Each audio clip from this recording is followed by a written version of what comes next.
Astro Bot: How Team Asobi has turned Playroom into a galaxy-sized sequel. What we've seen of Astro Bot so far has made it clear that it's building on the legacy of Astro's Playroom and keeping things linear, but explorable. This almost wasn't the case, however, as Astro Bot's creative director has revealed that it was almost turned into an open-world game. This didn't end up happening as the team went for a level-based approach to have more control over the game's variety. Astro Bot was almost developed as an open-world game before Team Asobi decided to focus on level-based progression instead. This was confirmed by the game's creative director, Doucet, who said that the team kept asking itself whether the sequel to Astro's Playroom should go for an open-world approach. In the end, Team Asobi decided against it and went for a more traditional level-based approach, albeit with much bigger areas than in Astro's Playroom, because it gave us the most control over the game's variety. Considering how important that sense of surprise and discovery was to Astro's Playroom, it seems like a good choice.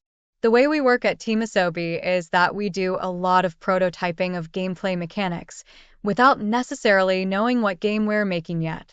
So we created a lot of these demos, trying to come up with new, expressive ways to use the DualSense, and asked how these could translate into power-ups.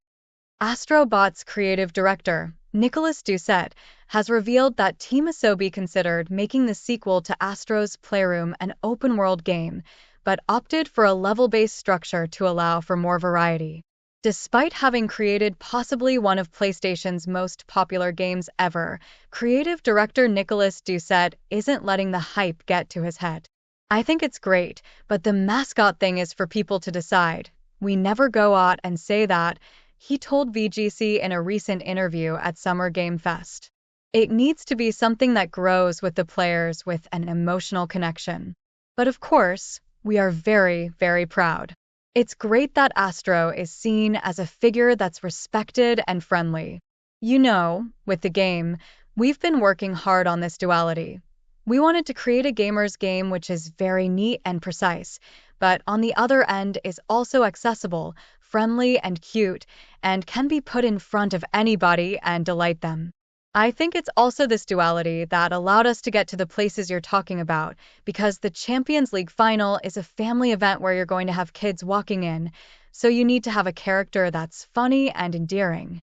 When we started this game, we had discussions about whether we should or shouldn't lean on PlayStation, Doucet explained. There were various opinions, with some questioning whether we should fly with our own wings and not be held back, but actually we decided it was the case that we were already doing that, but then also adding this layer of PlayStation because we can, and why not? He added, that was our mindset. If, in the future, we had an adventure that was all Astro and PlayStation wasn't part of it, I don't think that would be a problem. As long as the core elements and qualities of the game are great, then I think anything is possible. I think we were always in a little bit of a bubble with our own ways of working anyway, before Japan Studios' closure. The team has grown a little bit bigger, but not too big. Not much has changed, honestly, he said.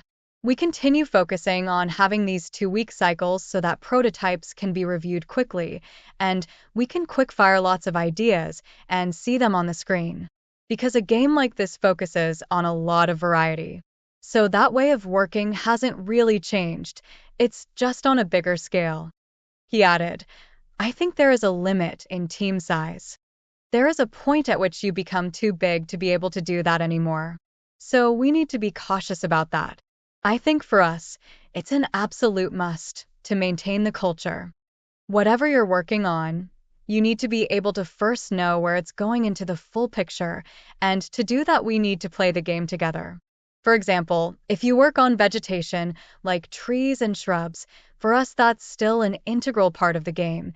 If there's a bush and you punch the push, a pirate might come out with treasure, and leaves come off, and there's haptic feedback.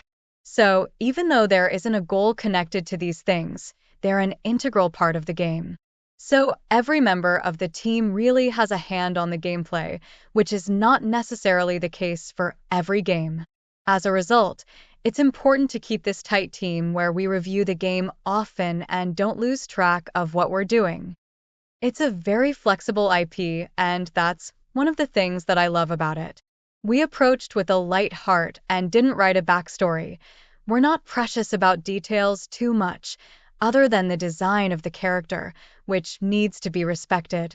The rest is really open, and thanks to that, we can feel quite relaxed about where it's going next.